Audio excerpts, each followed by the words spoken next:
This is a sponsored video to celebrate the release of the Beatles Abbey Road Anniversary Editions, which you can stream with the link in the description. Hip-hop has always been about braggery and bravado, but rap music in 2019 sometimes just feels like poetry listing one's financial achievements mumbled through a Xanax-paralyzed jaw. And I, for one, absolutely love it. I mean, let's be real, what is better than hearing a rapper flex in a way that we've never heard before? Whether it's Lil Wayne bragging that his mansion is so big that he has 10 bathrooms and can shit all day on the track Steady Mobbin', or Lil B's legendary flexes that he's got hose on his dick because he looks like Jesus. Or of course your boy Traplaw Ross simply flexing the sophistication of his butler's name. But for me, when Drake and Meek Mill's incredible song Going Bad dropped, Drizzy blew my mind with his incredible boast, "I got more slaps than the Beatles." If you're like me and you're not literate in music outside of the hip-hop genre, then you might not be that familiar with the Beatles. Well, you're in luck, because despite being an absolute hip-hop fanatic and culture vulture, the Beatles are pretty much the only non-rapping, trapping or snapping group of musicians that I have any interest in or know a modicum of information about. The Beatles are essentially the Migos of the 60s, and their record sales records and selection of slaps have been pretty much unparalleled in musical history only until very recently. So discounting all of the ones that Diddy gave him for stealing the 0 to 100 beat, let's work out once and for all, does Drake really have more slaps than the Beatles?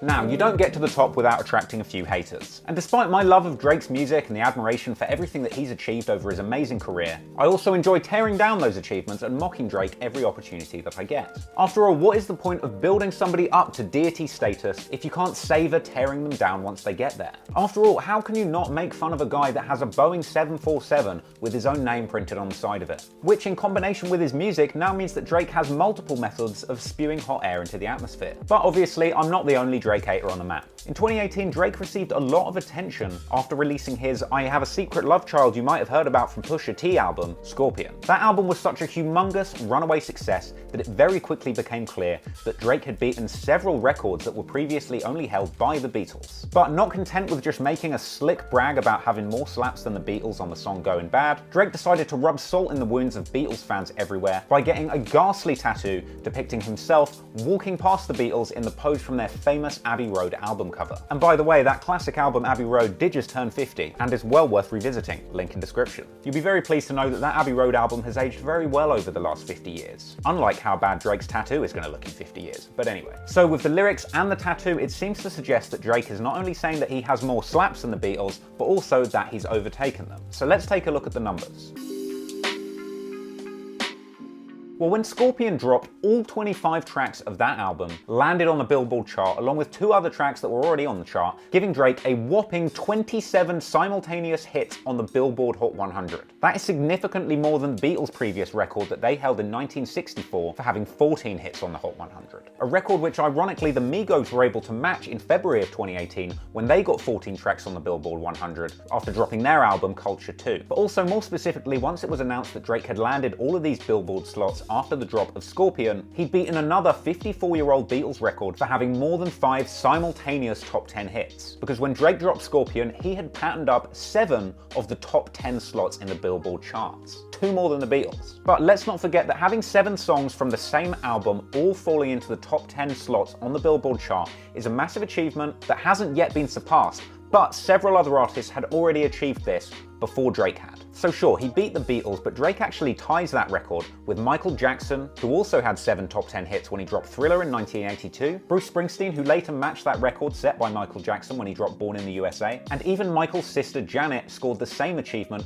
when she dropped her album Rhythm Nation 1814. So by those goalpost moving parameters, Drake does indeed have more slaps than the Beatles, in the specific scenario of having a number of top 10 hits from the same album all in the charts at once, but not more than Michael Jackson, Janet Jackson, and Bruce Springsteen. And well, that hardly would have made for a good opening line on Going Bad, would it? And in any way, using this as the sole metric for working out if you have more slaps than the Beatles is a bit of a finesse. And let's keep it real, whilst the Beatles had only ever scored 5 hits in the top 10 at one time, when they did that, they had all 5 slots of the top 5 sewn up at once, which to be fair, Drake didn't achieve with his scattergun effect after Scorpion. Despite having 7 songs in the top 10 charts at the same time, he was beaten out to the number 3 slot by Cardi B's I Like It. The number 5 slot was held held by Maroon 5 featuring Cardi B with the song Girls Like You, and the number 10 slot was being held down by Drake's deceased former nemesis XXXTentacion with the song Sad. So fine, let's take Drake's statement at face value. 7 songs in the top 10 when the Beatles had only had 5 songs in the top 10. But only on the week of July 14, 2018. I temporarily got more slaps than the Beatles. Again, not a great opening line for going bad. For 1 week had more slaps than the Beatles. I hope that was a temporary tattoo, Drizzy.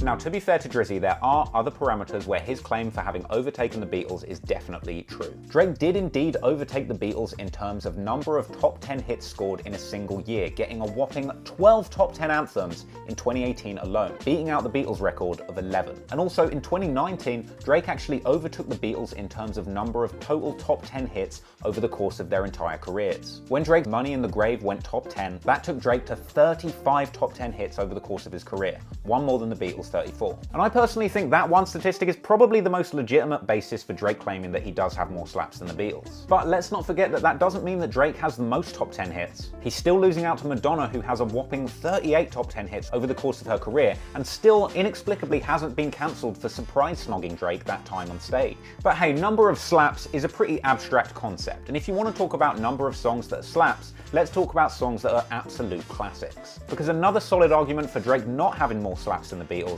is the fact that the Beatles are still unsurpassed by anyone when it comes to having number of number 1 hits and number 1 albums in the world. So that then begs the question, what is a slap? A top 10 hit or a number 1? The Beatles have a whopping 20 number 1 hit songs, which is definitely a reasonable way of saying that they got a hell of a lot of slaps. I mean, let's keep it all the way 100 for a second. The fact that Drake managed to get 25 songs off Scorpion onto the Billboard 100 is kind of not impressive, because everybody was streaming that album, and it doesn't necessarily mean that all or any of those songs were hits. People just wanted to know what you were going to say back to Pusha T. Unfortunately, the answer was nothing, but I'm just going to sip my Pusha T.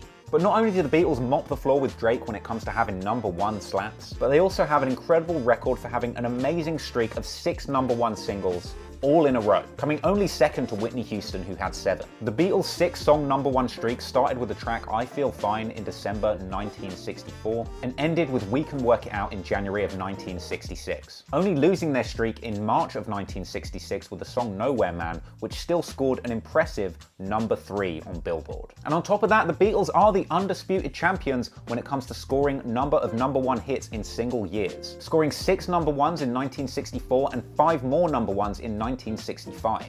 Drake, in comparison, has only had 4 number 1 solo hits throughout his career. That's In My Feelings, Nice for What, God's Plan, and One Dance. In fact, you might remember that Drake was famously trounced to the number 1 slot when Hotline Bling released by his former protege and OVO escapee, The Weeknd. Say what you want about slaps, but if we're talking about numbers and sales, the Beatles are definitely the undisputed kings in musical history. Now, to date, the Beatles have 278 million certified sales, which specifically refers to units sold as certified by the Recording Industry Association of America or any other plaque-giving body. But obviously, the Beatles were operating during a period when music and sales were obviously a lot less tracked than they are now, what with streaming and digital music services. And it's been colloquially claimed that over the course of their career, the sales figures for the Beatles is much closer to something like 500 or 600 million units. Damn, 600 million albums. Just consider the fact for a second that Lil Pump's last album, Harvard Dropout, sold 60,000 units. And ironically, after a decade of dating supermodels, 10,000 Lil Pumps is actually what it takes Drake to climax. But Drake's sales numbers are hardly anything to be scoffed at. I mean, he's sitting just above 270 million certified units himself.